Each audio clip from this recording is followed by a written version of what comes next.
রাজ্যের সরকারি কর্মচারীদের তাদের প্রাপ্য সুযোগ সুবিধা না দেওয়া হলে গোটা রাজ্যের সার্বিক বিকাশ সম্ভব না।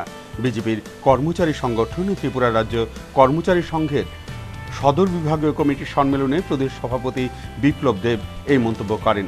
তিনি বলেন, রাজ্যের শাসক দলের হগব কর্মচারীদের অভ্যাস হলো অন্যদের ত্রুটি ধরা, কিন্তু নিজেদের দোষগুলো সম্বন্ধে তারা একেবারেই চুপ। 25 বছর ধরে তারা রাজ্যে কি করছে তারা নিজেই জানেন না। ইউনিয়নের মাধ্যমে এরা যে ভুল ত্রুটি এবং ওই রাস্তায় চলেছে, সেই কারণে আজকে 4th পে কমিশনের পর ত্রিপুরাতে লাগু হয়নি। তাতে লোকসান কার হয়েছে? সবচেয়ে বেশি কর্মচারীদের হয়েছে।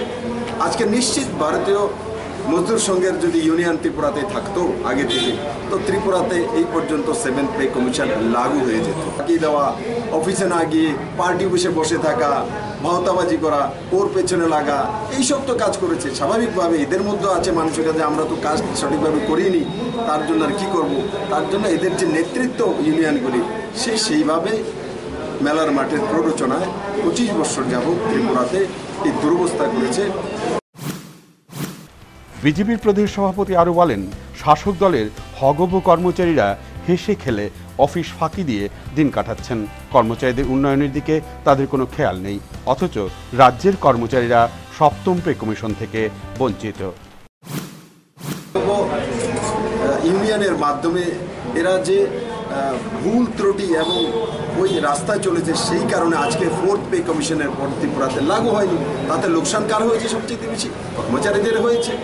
আজকে নিশ্চিত ভারতীয় মজদুর সংঘের যদি ইউনিয়ন ত্রিপুরাতে থাকতো আগে থেকে, তো ত্রিপুরাতে এই পর্যন্ত 7th পে কমিশন লাগু হয়ে যেত। মাতৃকার জন্য কাজ করার মতো মানসিকতা নেই এদের জন্য। কাজে ফাঁকি দেওয়া, অফিসে না গিয়ে পার্টি অফিসে বসে থাকা, ভাওতাবাজি করা, ওর পেছনে লাগা, এইসব তো কাজ করেছে। স্বাভাবিকভাবে এদের মধ্যে আছে মানসিকতা যে আমরা তো কাজ সঠিকভাবে করিনি, তার জন্য আর কী করব। তার জন্য এদের যে নেতৃত্ব ইউনিয়নগুলি সেইভাবে মেলার মাঠের প্ররোচনায় 25 বছর যাবৎ ত্রিপুরাতে এই দুরবস্থা করেছে। রাজধানীর বসুন্ধরা কনফারেন্স হলে অনুষ্ঠিত এই সম্মেলনে বিপ্লব দেব ছাড়াও আলোচনা করেন সংগঠনের নেতৃত্বরা। সকলেই এদিনে বক্তব্য রাখতে গিয়ে কড়া ভাষায় সমালোচনা করেন রাজ্য সরকারের। Bureau report, news vanguard.